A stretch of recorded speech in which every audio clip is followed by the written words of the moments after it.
Once again സുൽത്താൻ ക്രിയേഷൻസിലേക്ക് എല്ലാവർക്കും സ്വാഗതം.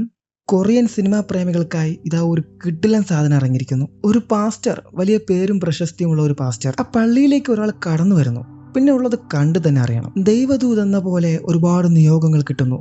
തൊടുന്നതെല്ലാം പ്രശ്നങ്ങളായി തന്റെ പുറകെ തന്നെ വരുന്നു. എന്നാൽ അത് യഥാർത്ഥത്തിൽ ദൈവത്തിന്റെ നിയോഗമാണോ അതോ പാസ്റ്ററിന് തോന്നുന്നതാണോ? മൊത്തത്തിൽ ആദ്യം മുതൽ അവസാനം വരെ സസ്പെൻസും ട്വിസ്റ്റും മാത്രം. 2025 പുറത്തിറങ്ങിയ ഒരു തീപ്പൊരി crime drama mystery psychological thriller revelations എന്ന സൗത്ത് കൊറിയൻ മൂവിയാണ് ഇന്ന് നമ്മൾ നോക്കാൻ പോകുന്നത്.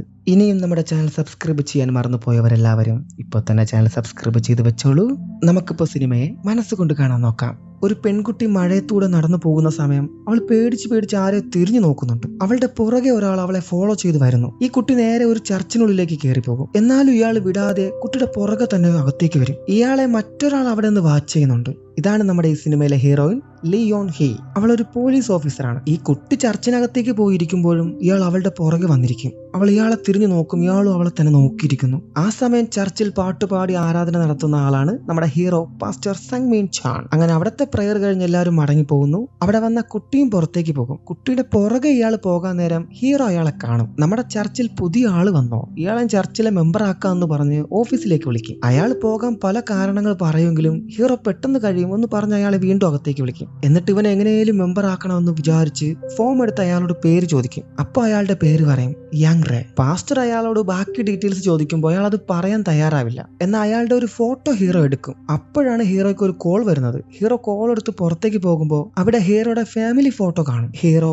വൈഫ്, പിന്നെ അവർക്കൊരു മോളുണ്ട്. ഇത് യാങ് റേ കാണുന്നുണ്ട്. വീണ്ടും ഹീറോയെ കാണിക്കും. ഹീറോയുടെ വൈഫിന് മറ്റൊരാളുമായി അഫെയർ ഉണ്ടെന്ന് ഹീറോയ്ക്ക് ഡൗട്ട് ഉണ്ട്. സോ അത് സത്യമാണോ എന്ന് അറിയാൻ ഒരാളെ വൈഫിനെ വാച്ച് ചെയ്യാൻ ഏൽപ്പിച്ചിരിക്കുന്നു. അയാളാണ് ഹീറോ ഇപ്പൊ വിളിക്കുന്നത്. അയാൾ അവിടെ നിന്ന് ഹീറോ പറഞ്ഞത് സത്യമാണ് എന്നിട്ട് കുറച്ച് ഫോട്ടോസ് ഹീറോയ്ക്ക് അയക്കും. ഇത് കണ്ട് ഹീറോയുടെ ഉള്ളു തകർന്നു പോകും. ഹീറോ കണ്ണീരെല്ലാം തുടച്ച് വിഷമം ഉണ്ടെങ്കിലും അത് പുറത്ത് കാണിക്കാതെ അകത്തേക്ക് വരുമ്പോൾ യങ് റേ ഞാൻ പോകുന്നു എന്ന് പറഞ്ഞ് അവിടെ എണീക്കും. എന്നാൽ ശരി, ഹീറോ തന്നെ അയാളുടെ ഷൂസ് എടുത്ത് ഇട്ട് കൊടുക്കാൻ നേരം അയാളുടെ കാലിൽ ഒരു ഇലക്ട്രോണിക് ഡിവൈസ് ഹീറോ കാണും. ഈ ഡിവൈസ് എന്താന്ന് വെച്ചാൽ ജയിലിൽ നിന്ന് പരോളിന് ഇറങ്ങുന്ന ആളുകളുടെ കാലിൽ വെക്കുന്നതാണ്. പോലീസിന് അവരെ പെട്ടെന്ന് ട്രേസ് ചെയ്യാനായിട്ട്. ഹീറോയ്ക്ക് ഇത് കണ്ട് മനസ്സിൽ എന്തൊക്കെയോ തോന്നും. എന്നാൽ അയാളോട് ഹീറോ എപ്പോ വേണമെങ്കിലും നിങ്ങൾക്ക് ഇവിടെ വരാം, നിങ്ങൾ ചെയ്ത പാപമെല്ലാം ദൈവം ക്ഷമിക്കും, നിങ്ങൾക്ക് വേണമെങ്കിൽ കുമ്പസരിക്കാം, എപ്പോ വേണമെങ്കിലും വന്നോളാൻ പറയും. നമ്മുടെ പാസ്റ്റർ ഹീറോ ഭയങ്കര പാവമാണ്. ദൈവത്തിൽ മാത്രം വിശ്വസിക്കുന്നവൻ, എല്ലാവരെയും സ്നേഹിക്കാൻ മാത്രം അറിയുന്നവൻ. അങ്ങനെയുള്ള ഒരു ഹീറോനെയാണ് അവന്റെ ഭാര്യ ചതിച്ചത്. അടുത്ത സീനിൽ ഹീറോയും ഭാര്യയും കാറിൽ പോകുന്ന സമയം എല്ലാം മനസ്സിലായെങ്കിലും അവൻ മുഖത്ത് ഒരു ഭാവവും കാണിക്കില്ല. ഈ യാത്ര ചെയ്ത് പോകുന്നവരിൽ ഒരു പോസ്റ്റർ കാണും. അവിടെ വലിയൊരു ചർച്ച് വരാൻ പോകുന്നു. അത് കൊണ്ടുവരുന്ന ഹെഡ്, ആളുടെ പേരും അതിലുണ്ട്. ഇവരായിരുന്നു ഈ ചർച്ച് കൊണ്ടുവരാൻ പോകുന്നത്. അപ്പോൾ ഉറപ്പായി നിങ്ങളായിരിക്കും അവിടുത്തെ മെയിൻ പാസ്റ്റർ ആകാൻ പോകുന്നതെന്ന് ഭാര്യ പറയും. സംഭവം ഇപ്പം വരാൻ പോകുന്ന ചർച്ച് മെയിൻ ചർച്ചാണ്. ഇതിന്റെ സബ് ചെറിയ ചർച്ചൊക്കെ അവിടെ ഒരുപാടുണ്ട്. അതിലൊരെണ്ണത്തിലാണ് ഹീറോ 4 വർഷമായി പാസ്റ്റർ ആയിരിക്കുന്നത്. സോ ചിലപ്പോ ഹീറോ അവിടെ 4 വർഷം നിർത്തിയത് ഇവിടെ മെയിൻ ചർച്ചിലെ പാസ്റ്റർ ആക്കാനായിരിക്കും. എന്തായാലും ഹെഡിനെ കണ്ടൊന്ന് സംസാരിക്കാൻ ഭാര്യ പറയും. അടുത്ത സീനിൽ ഹീറോനെ കാണിക്കും. ഹീറോൻ വീട്ടിൽ വന്ന് അച്ഛനൊപ്പം ഭക്ഷണം കഴിക്കാൻ ഇരിക്കുന്ന സമയം അച്ഛൻ ചോദിക്കും, നീ ഇപ്പോഴും അതിന്റെ പുറകെയാണോ നടക്കുന്നത്? എനിക്ക് നീ മാത്രമേ ഉള്ളൂ, നിന്നെ നഷ്ടപ്പെടുത്താൻ പറ്റില്ല എന്ന് പറഞ്ഞ് കരയും. സംഭവം ഹീറോയിന്റെ അനിയത്തിയെ യാങ് റേ റേപ്പ് ചെയ്ത് കൊല്ലാൻ ശ്രമിച്ചു. ആ കേസ് അന്വേഷിച്ചത് ഹീറോയിൻ തന്നെയാണ്. എന്നാൽ കോടതിയിൽ യാങ് റേ മാനസിക രോഗിയാണെന്ന് തെളിഞ്ഞ് ആ കേസിൽ അവനെ കോടതി വെറുതെ വിട്ടു. അതിന്റെ പുറകെ പോയി ഇനി ഒന്നും വരുത്തി വെക്കാതിരിക്കാനാണ് അച്ഛൻ ഇപ്പൊ ഇങ്ങനെ പറഞ്ഞത്. അടുത്ത സീനിൽ ഹീറോ ഈ ചർച്ചിന്റെ ഒക്കെ ഹെഡിനെ കാണാൻ അയാളുടെ വീട്ടിലേക്ക് വരും. ഹെഡിന് ഹീറോ ഭയങ്കര കാര്യമാണ്. ഹീറോനെ പാസ്റ്റർ ആക്കുമെന്ന് അവന്റെ മനസ്സിലുണ്ടെങ്കിലും ഹീറോ ഹെഡിനോട് പുതിയ ചർച്ചിന്റെ പാസ്റ്ററെ കണ്ടുപിടിച്ചോ എന്ന് ചോദിക്കും. ആരെയാണ് അവിടുത്തെ പാസ്റ്റർ ആക്കാൻ പോകുന്നത്? ആ കാര്യം ഞാൻ നിന്നോട് പറയാനിരിക്കുമായിരുന്നു, നീ തന്നെ അതിനെ പറ്റിയ ഒരാളെ കണ്ടുപിടിച്ച് തരണമെന്ന് ഹെഡ് പറയും. ഹീറോയ്ക്ക് അത് കേട്ട് ഭയങ്കര സങ്കടാവും. എങ്കിലും അതൊന്നും ആരും കാണിക്കില്ല. അവൻ ഞാൻ നോക്കിയിട്ട് പറയാന്ന് പറഞ്ഞ് അവിടെ നിന്ന് പോകും. അവിടെ നിന്ന് ഇറങ്ങി താഴേക്ക് പോകുമ്പോൾ ഹെഡിന്റെ മകൻ അങ്ങോട്ടേക്ക് 2 പെൺകുട്ടികളായി വരും. ഹീറോയെ കണ്ട് സുഖവിവരങ്ങളൊക്കെ തിരക്കി പുതിയ ചർച്ചിന്റെ കാര്യം പറയും. ഞാൻ അറിഞ്ഞു, അവിടേക്ക് ഒരു പുതിയ പാസ്റ്ററിനെ കണ്ടെത്തി കൊടുക്കാൻ നിന്റെ അച്ഛൻ പറഞ്ഞു എന്ന് ഹീറോ പറയും. അതിന് ആ ചെക്കൻ പുതിയ പാസ്റ്ററെ കണ്ടെത്തി കൊടുക്കാൻ നിങ്ങളോട് പറഞ്ഞെന്നോ? നിങ്ങളാണ് അവിടുത്തെ പാസ്റ്റർ ആകാൻ യോഗ്യൻ, അതിനുവേണ്ടി ഒരുപാട് കഷ്ടപ്പെട്ടതല്ലേ, എന്നിട്ടിപ്പോ നിങ്ങളോട് തന്നെ പുതിയ ആളെ കണ്ടെത്താൻ പറഞ്ഞിരിക്കുന്നു. ഞാൻ അച്ഛനോട് സംസാരിക്കാൻ അവൻ പറയുമ്പോ അത് വേണ്ട, ദൈവത്തിന്റെ ഇഷ്ടം പോലെ നടക്കട്ടെ എന്ന് ഹീറോ പറയും. അടുത്ത സീനിൽ ഹീറോ ചർച്ചിൽ വന്ന എല്ലാ പാപികൾക്ക് വേണ്ടിയും പ്രാർത്ഥിക്കും, പ്രത്യേകിച്ച് തന്റെ ഭാര്യയ്ക്ക് വേണ്ടി. പുതിയ പള്ളിയുടെ പാസ്റ്റർ ആകാൻ ഞാൻ യോഗ്യനാണെങ്കിൽ അത് ചെയ്യാൻ ഞാൻ തയ്യാറാണെന്ന് അവൻ ദൈവത്തോട് പറയും. അങ്ങനെ ആ ആൾത്താരയുടെ മുന്നിലിരുന്ന് അവൻ ഒരുപാട് കരയുന്ന സമയം ഹീറോയുടെ ഭാര്യ അവനെ വിളിക്കും. മോള് നിങ്ങളുടെ കൂടെ ഉണ്ടോ എന്ന് ചോദിക്കും. അതിനില്ലാന്ന് ഹീറോ പറയും. അവളുടെ ക്ലാസ് കഴിഞ്ഞ് അവളെ ആരോ വിളിച്ചോണ്ട് പോയി എന്നാണ് പറഞ്ഞത്. ഞാൻ കരുതി നിങ്ങളായിരിക്കുമെന്നും. അപ്പോൾ നിങ്ങളല്ലെങ്കിൽ അവളെ ആരാ കൊണ്ടുപോയെന്ന് ചോദിച്ച് കരഞ്ഞുകൊണ്ട് ഹീറോയോട് ചൂടാവും. മോൾക്ക് എന്തെങ്കിലും സംഭവിച്ചാൽ നിങ്ങളാണ് ഉത്തരവാദി എന്ന് പറഞ്ഞ് ഭാര്യ ഫോൺ കട്ട് ചെയ്യും. എല്ലാം കൊണ്ട് ഹീറോയുടെ മനസ്സിപ്പോ തകർന്നുകൊണ്ടിരിക്കുന്നു. എന്ത് ചെയ്യണമെന്ന് ഹീറോ ആലോചിച്ച് നിൽക്കുമ്പോഴാണ് നേരത്തെ എടുത്ത യാങ്റയുടെ ഫോട്ടോ കാണുന്നത്. ആ ടേബിളിൽ ഹീറോയുടെ ഫാമിലി ഫോട്ടോയുണ്ട്. യാങ്റ അത് തന്നെ നോക്കിയിരുന്നത് ഹീറോ ഓർക്കും. ഹീറോയ്ക്ക് എന്തോ ഡൗട്ട് തോന്നി അവന്റെ പേര് വെച്ച് നെറ്റിൽ നോക്കുമ്പോൾ അപ്പോഴാണ് ഹീറോയ്ക്ക് മനസ്സിലാകുന്നത് അവൻ ഭയങ്കര ക്രൂരനായ ഒരു റേപ്പിസ്റ്റ് ആണെന്ന്. കൂടാതെ ഒരുപാട് കൊലയും ചെയ്തിട്ടുണ്ട്. ഇതെല്ലാം കൊണ്ട് ഹീറോ ടെൻഷൻ ആകുമ്പോൾ അവിടെ നിന്ന് സീൻ കട്ട് ചെയ്ത് ഹീറോയിനെ കാണിക്കും. അവൾ ഉറക്കത്തിൽ അവളുടെ അനിയത്തിയെ ഓർക്കും. എന്നെ രക്ഷിക്കാൻ നീ വന്നില്ലല്ലോ എന്ന് പറയുന്നതായി അവൾക്ക് തോന്നും. യാങ്റ അനിയത്തിയെ കൊല്ലാൻ നോക്കുന്ന സമയം ഹീറോയിൻ അനിയത്തി വിളിച്ചിരുന്നു. എന്നാൽ അവന്റെ പിടിയിലായതുകൊണ്ട് അനിയത്തിയെ പേടിപ്പിച്ച് കള്ളം പറയിപ്പിച്ച്. ഇതിനെല്ലാം കാരണം സൈക്കോ യാങ്റയാണ്. ഹീറോയിൻ കണ്ണടച്ച മുഴുവൻ അനിയത്തിയുടെ മുഖം മാത്രം. സോ അനിയത്തി മുന്നിൽ വന്ന് ഓരോന്ന് പറയുന്നതായി തോന്നി ഹീറോയിൻ പ്രാന്ത് പോലെയാകും. അവൾ ഒരു ഗുളിക എടുത്ത് കഴിക്കും. ഇവിടെ ഹീറോ സൈക്കോയുടെ അഡ്രസ്സ് കണ്ടുപിടിച്ച് അവന്റെ വീടിന് മുന്നിൽ വരുമ്പോൾ അവൻ ഒരു മൺവെട്ടിയും കയ്യിലൊരു ബാഗുമായി കാറിൽ കയറുന്നത് ഹീറോ കാണും. ആ ബാഗ് കണ്ട് ഹീറോയുടെ മനസ്സിൽ പല ചിന്തകളുമാണ്. ഹീറോ പോലീസിനെ വിളിച്ച് യാങ്റെ കയ്യിൽ മൺവെട്ടിയും ഒരു ബാഗുമായി എന്തോ കുഴിച്ചിടാൻ പോകുന്നു, അവൻ ആരെ കൊന്നു, എന്റെ മകളെയും കടത്തിക്കൊണ്ട് പോയി എന്നൊക്കെ പറയും. അതിന് പോലീസ് നിങ്ങൾ പറയുന്ന ക്ലിയർ അല്ല, മകളെ കൊന്നു എന്നോ കാണാതായെന്നോ എന്തായി പറയുന്നതെന്ന് ചോദിക്കുമ്പോൾ ഹീറോയുടെ ഫോൺ ചാർജ് ഇല്ലാതെ ഓഫാകും. ആ സമയം സൈക്കോ കാറെടുത്ത് അവിടെ നിന്ന് പോകും. ഹീറോ കാറിനുള്ളിൽ ഫോൺ ചാർജിനിട്ട് അവന്റെ പുറകെ തന്നെ പോകും. ഒരു സ്ഥലത്തെത്തുമ്പോൾ സൈക്കോനെ കാണാനില്ല. ഹീറോ പോലീസിനെ വിളിക്കാൻ നേരം സൈക്കോ ഹീറോയുടെ കാറിന്റെ വിൻഡോ ഗ്ലാസ്സിൽ വന്ന് നിൽക്കും. പാസ്റ്റർ എന്താ എന്നെ ഫോളോ ചെയ്യുന്നത് പോലെ തോന്നുന്നു, ഈ മഴയത്ത് എന്താ ഇവിടെ കാര്യം, വേഗം പൊക്കോളാൻ സൈക്കോ പറയും. പാസ്റ്റർ നേരെ സൈക്കോയുടെ കാറിനുള്ളിൽ വന്ന് മോളെ നോക്കും.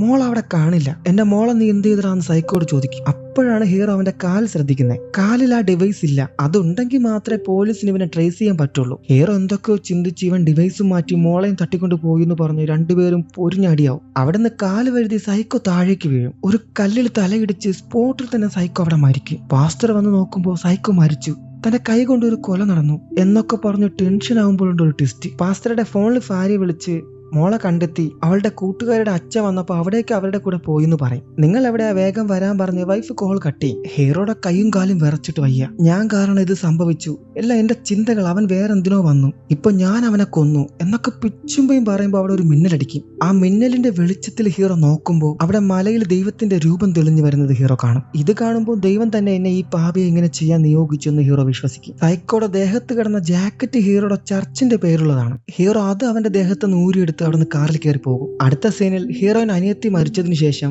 കുറെ നാൾ കഴിഞ്ഞ് വീണ്ടും ജോലിക്ക് കയറി. പുതിയ സ്റ്റേഷൻ, പുതിയ ഓഫീസേഴ്സ്. ഹീറോയിൻ വരുമ്പോൾ തന്നെ അർജന്റ് മീറ്റിംഗ് എന്ന് പറഞ്ഞ് അവൾ അകത്തേക്ക് വിളിച്ചോണ്ട് പോകും. അവിടെ നോക്കുമ്പോൾ സൈക്കോയുടെ ഫോട്ടോ വെച്ച് ഇവന്റെ കാലിലുണ്ടായിരുന്ന ഡിവൈസ് ഇപ്പോൾ കട്ടായിരിക്കുന്നു. അവൻ അയോങ് എന്ന ഒരു പെൺകുട്ടിയെ തട്ടിക്കൊണ്ടുപോയി. അതിനുശേഷമാണ് ഡിവൈസ് കട്ടായത്. ഈ അയോങ് എന്ന് പറയുന്ന പെൺകുട്ടി ആരാന്ന് വെച്ചാൽ ആദ്യ സീനിൽ സൈക്കോ ഫോളോ ചെയ്ത പെൺകുട്ടിയില്ലേ, അതാണ്. ഇതെല്ലാം കേട്ട് ഹീറോയിൻ ഷോക്കാവും. തന്റെ അനിയത്തിയോട് ക്രൂരത ചെയ്തവൻ ഇപ്പോൾ മറ്റൊരു പെൺകുട്ടിയെ തട്ടിക്കൊണ്ടുപോയി എന്നറിയുമ്പോൾ ഹീറോയിന് ഭയങ്കര ദേഷ്യമാവും. അങ്ങനെ സൈക്കോയെ പിടിക്കാൻ പുതിയൊരു ടീം പട തന്നെ ഇറങ്ങും. ആ ടീമിൽ നമ്മുടെ ഹീറോയിനും ഉണ്ട്. ഒരു സെക്ഷൻ ആൾക്കാർ വന്ന് നോക്കുന്നത് സൈക്കോ താമസിച്ചിരുന്ന വീട്ടിലാണ്. അവിടെ അവനുള്ള ഭിത്തിയിലും മറ്റും ഒരുപാട് പോസ്റ്ററും കാർഡ്സും ഒക്കെ ഒട്ടിച്ചു വെച്ചിരിക്കുന്നു. ഒരു ഭിത്തിയിൽ നോക്കുമ്പോൾ വലിയൊരു കണ്ണിന്റെ പടവും അതിന്റെ വായിൽ കുറെ ആളുകളെയും വരച്ചു വെച്ചിരിക്കുന്നത് അതിലെ മെയിൻ പോലീസ് കാണും. അതൊരു ഒറ്റക്കണ്ണൻ പിശാചിന്റെ ചിത്രമാണെന്ന് അയാൾക്ക് മനസ്സിലാവും. ഇവനൊരു ഭയങ്കര സൈക്കോ ആണ്, അവനെയാണ് നമ്മൾ കണ്ടുപിടിക്കേണ്ടതെന്ന് അയാൾ പറയും. ഹീറോയിനും ഒരു അസിസ്റ്റന്റും കൂടെ നേരെ വരുന്നത് പാസ്റ്ററിന്റെ അടുത്താണ്. അവിടെ വന്ന് നിങ്ങളുടെ മകളെ ഇന്നലെ കാണാതെ പോയി എന്ന് വിളിച്ചു പറഞ്ഞല്ലോ, ആ സൈക്കോ ഇപ്പൊ കാണുന്നില്ല, വേറൊരു പെൺകുട്ടി അവൻ കൊണ്ടുപോയി എന്ന് അസിസ്റ്റന്റ് പറയും. അതിന് ഹീറോ ഞാൻ വിളിച്ചിരുന്നു, അവനാണെന്ന് കരുതി ഞാൻ അവനെ ഫോളോ ചെയ്തു. അപ്പോഴേക്കും വൈഫ് വിളിച്ച് മോളെ കിട്ടി, ഫ്രണ്ടിന്റെ വീട്ടിലായിരുന്നു എന്ന് പറഞ്ഞു. അങ്ങനെ അവിടെ നിന്ന് തിരിച്ച് റിട്ടേൺ വന്നു എന്ന് ഹീറോ പറയും. അകത്തേക്ക് കയറി നോക്കാമോ എന്ന് ചോദിച്ച് ഹീറോയിൻ ഓഫീസിനുള്ളിൽ കയറി നോക്കും. അപ്പോൾ ഹീറോ അവന്റെ ദേഹത്തിൽ നിന്ന് എടുത്ത ജാക്കറ്റ് അവിടെ കിടപ്പുണ്ട്. ഹീറോ അത് കണ്ട് പേടിച്ചു നിൽക്കും. എന്നാൽ ഹീറോയിൻ അത് ശ്രദ്ധിക്കില്ല. അവൾ അവിടെ നിന്ന് പോവാൻ നേരം ഹീറോയുടെ ഷൂ ശ്രദ്ധിക്കും. അതിൽ ഒരുപാട് ചെളിയായിട്ടുണ്ട്. എന്നാൽ അവൾ കാര്യമാക്കില്ല. ഇന്നലെ ഭയങ്കര മഴയായിരുന്നല്ലോ, സോ അങ്ങനെ ചെളി പറ്റിയതാണെന്ന് അവൾ കരുതും. അവര് പോയി കഴിഞ്ഞ് ഹീറോയ്ക്ക് ഒരേ കുറ്റബോധം, താൻ കാരണം ഒരു കൊല നടന്നു. അതുകൊണ്ട് ഹീറോ ഹെഡ് പാസ്റ്ററിന്റെ അടുത്ത് എല്ലാം തുറന്നു പറഞ്ഞ് കുമ്പസരിക്കാൻ വരും. അവിടെ എത്തി ഹെഡിനോട് ഒരു കാര്യം പറയാനുണ്ട്, ഞാൻ മറച്ചു വെച്ചതായിരുന്നു, എന്നാൽ ഇപ്പൊ അത് പറയണമെന്ന് പറയുമ്പോൾ അയാള് നീ പറയണ്ട, എനിക്കറിയാം, പുതിയ ചർച്ചിൽ എന്റെ മകനെ പാസ്റ്റർ ആക്കുവാനായിരുന്നു ഞാൻ തീരുമാനിച്ചത്. എന്നാൽ അവൻ ഒരു പെണ്ണുമായിട്ട് അഫെയർ ആണ്, അതുകൊണ്ട് അവനെ പാസ്റ്റർ ആക്കാൻ കഴിയില്ല. ഓരോന്നിനും ഓരോ നിയോഗമുണ്ട്.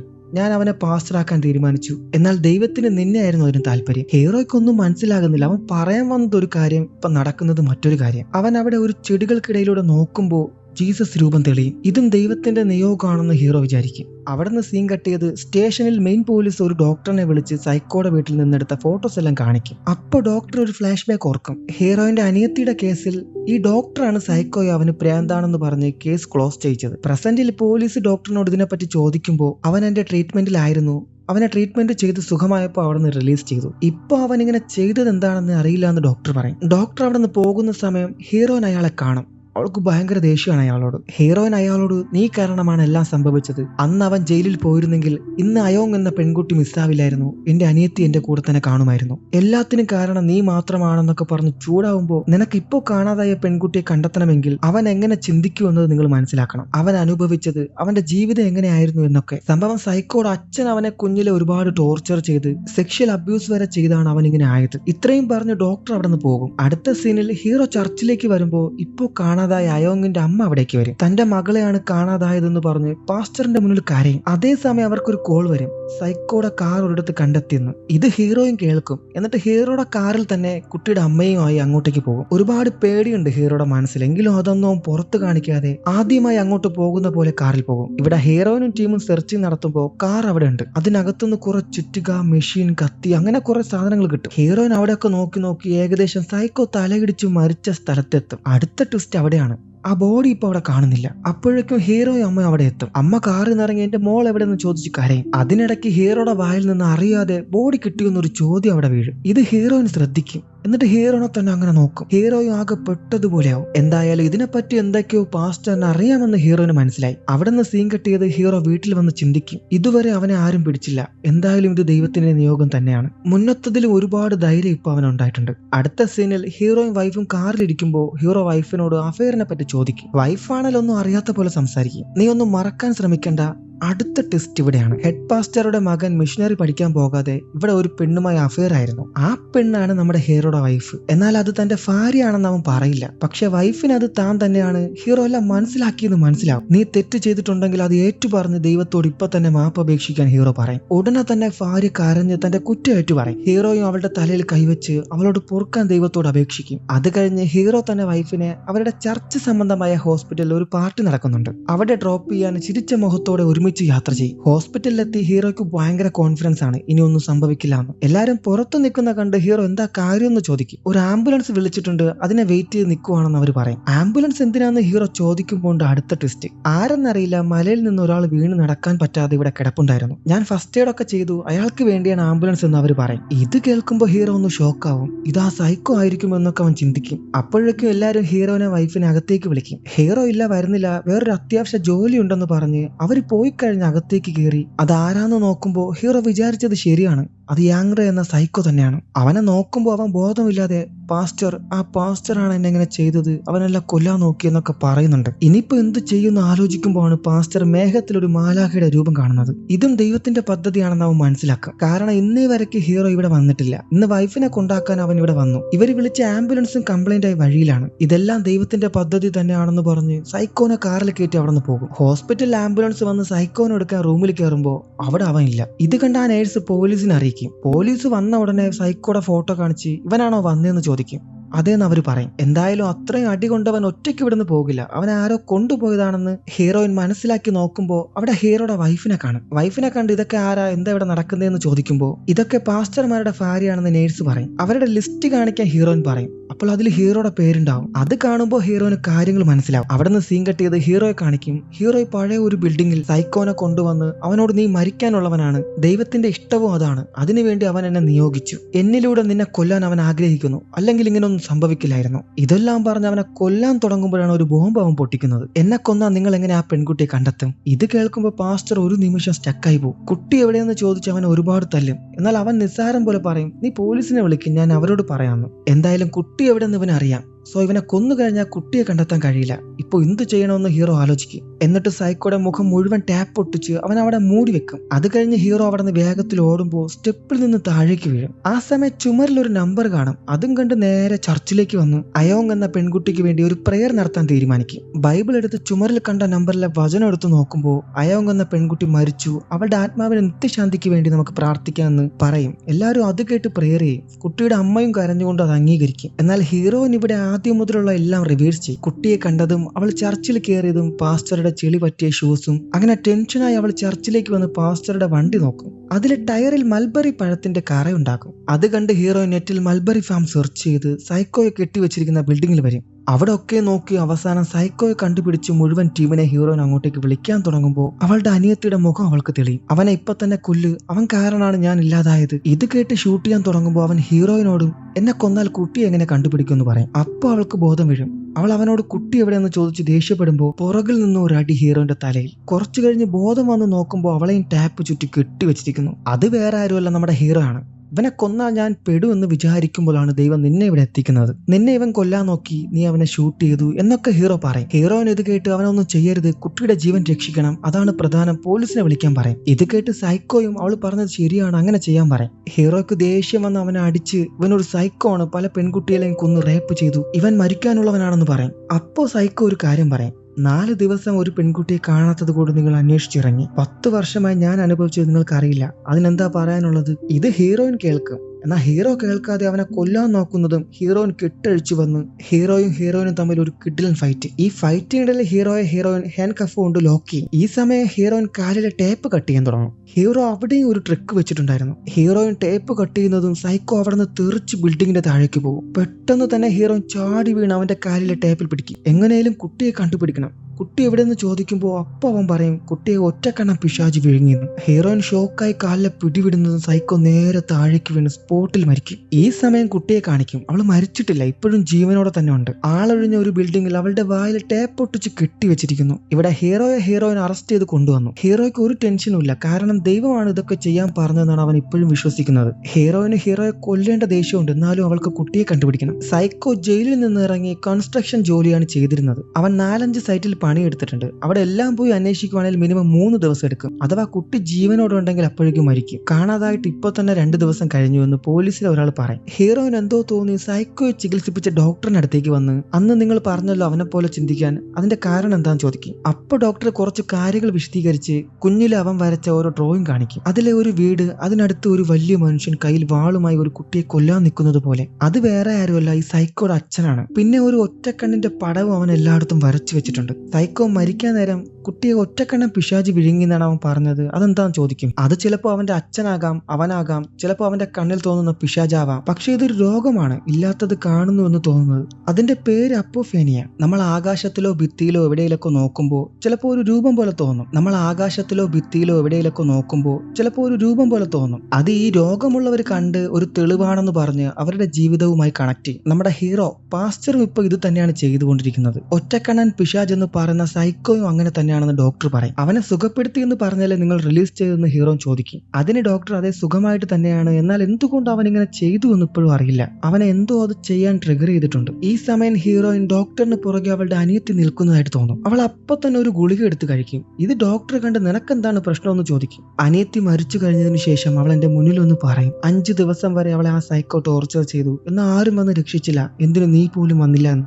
ഇത് കേട്ട് ഡോക്ടർ സത്യം പറഞ്ഞ നിങ്ങൾക്ക് 3 പേർക്കും ഒരേ കുഴപ്പമാണ്, ദൈവം ഓരോന്ന് കാണിക്കുന്നു എന്ന് പാസ്റ്റർ, ഒറ്റക്കണ്ണൻ പിശാച് എന്ന് സൈക്കോ, അനിയത്തി വന്നു എന്ന് പറഞ്ഞ് നീയും. ഇപ്പൊ ഒരു കാര്യം ഞാൻ പറയാം, ഇതെല്ലാം നമ്മുടെ ഉള്ളിലെ തോന്നലാണ്, ഒന്നും റിയൽ ആയിട്ടുള്ളതല്ല. അതുകൊണ്ട് തന്നെ നീ അത് മനസ്സിലാക്കി കുട്ടിയെ കണ്ടുപിടിക്കാൻ ഡോക്ടർ പറയും. ഹീറോയിൻ എങ്ങനെയും കുട്ടിയെ കണ്ടുപിടിക്കണമെന്ന് മനസ്സിൽ ഉറപ്പിച്ച് ആ ഡ്രോയിങ് ഒക്കെ എടുത്ത് നോക്കുന്ന സമയം ആ കുട്ടിയെ കാണിക്കും. കുട്ടിയുള്ള പഴയ കെട്ടിടം ഇപ്പൊ പൊളിക്കാൻ പോകുന്നു. ആ കെട്ടിടം പൊളിക്കുന്ന സമയം കുട്ടി പേടിച്ച് കരയുന്നുണ്ട്, എന്നാൽ വായിൽ ടേപ്പ് ഒട്ടിച്ചിരിക്കുന്നുണ്ട്, പുറത്തേക്ക് കേൾക്കില്ല. വീണ്ടും ഹീറോയിനെ കാണിക്കും. അവളുടെ അച്ഛൻ വിളിച്ച് ഭക്ഷണമൊക്കെ കഴിച്ചോ, കുഴപ്പമൊന്നുമില്ലല്ലോ എന്നൊക്കെ അന്വേഷിക്കുന്ന സമയം ഹീറോയിൻ അച്ഛനോട് നിങ്ങൾ എവിടെയാണെന്ന് ചോദിക്കും. ഞാനിവിടെ ഒറ്റക്കണ്ണുള്ള വീടിന്റെ ജോലിയിലാണ്. ഇത് കേട്ട് ഹീറോയിൻ അവിടത്തെ ഫോട്ടോ അയക്കാൻ പറയും. വീടിന് മുകളിലെ ഒരു വിൻഡോ ഒറ്റക്കണ്ണ് മോഡലാണ്, അതുകൊണ്ടാണ് ആളുകൾ അതിനെ ഒറ്റക്കണ്ണെന്ന് പറയുന്നത്. അത് പഴയ പണ്ടത്തെ വീടുകളിലെ ഒരു മോഡലാണ്. ഹീറോയിൻ ഫോൺ കട്ട് ചെയ്ത് സൈക്കോ വരച്ച ഡ്രോയിങ് എടുത്ത് നോക്കും. അതിലെല്ലാം സൈക്കോ ഒറ്റക്കണ്ണൻ പിശാച് എന്ന് പറഞ്ഞ് വിൻഡോ പോലെ വരച്ചു വെച്ചിട്ടുണ്ട്. അപ്പൊ ഡോക്ടർ പറഞ്ഞത് അവൾ ആലോചിക്കും, അവൻ എന്തോ ഒന്ന് ട്രിഗർ ചെയ്തിട്ടുണ്ടെന്ന്. ഹീറോയിൻ അസിസ്റ്റന്റ് പോലീസിനെ വിളിച്ച്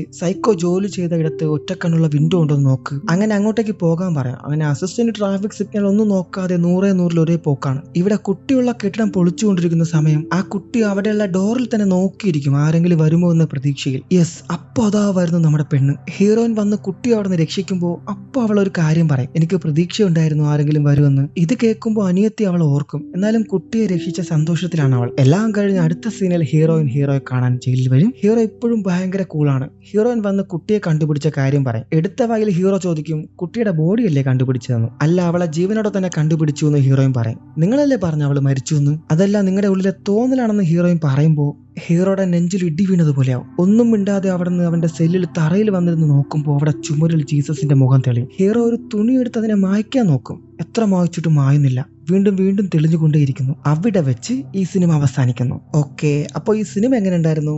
എല്ലാം നമ്മുടെ ഉള്ളിലെ ഓരോ ചിന്തകളാണ്. ഇല്ലാത്തത് മനസ്സിൽ കണ്ട് ഓരോന്ന് ആലോചിച്ച് ചെയ്ത് കൂട്ടുന്നത്. എന്തും ചെയ്യുന്നതിന് മുന്നേ ഒരു വട്ടം കൂടി ആലോചിക്കുന്നത് നല്ലതായിരിക്കും എന്നൊരു ഗുഡ് ലെസണും കൂടിയാണ് ഈ സിനിമ. എന്തായാലും നിങ്ങളുടെ അഭിപ്രായം ഉറപ്പായും എഴുതി അറിയിക്കൂ. ഈ വീഡിയോ നിങ്ങൾക്ക് ഇഷ്ടമായെങ്കിൽ മറക്കാതെ തന്നെ ലൈക്ക് ചെയ്ത് ഷെയർ ചെയ്ത് ചാനൽ സബ്സ്ക്രൈബ് ചെയ്ത് വെച്ചോളൂ. അടുത്തൊരു അടിപൊളി സിനിമയുമായി സുൽത്താൻ ക്രിയേഷൻസിൽ നമുക്ക് വീണ്ടും കാണാം.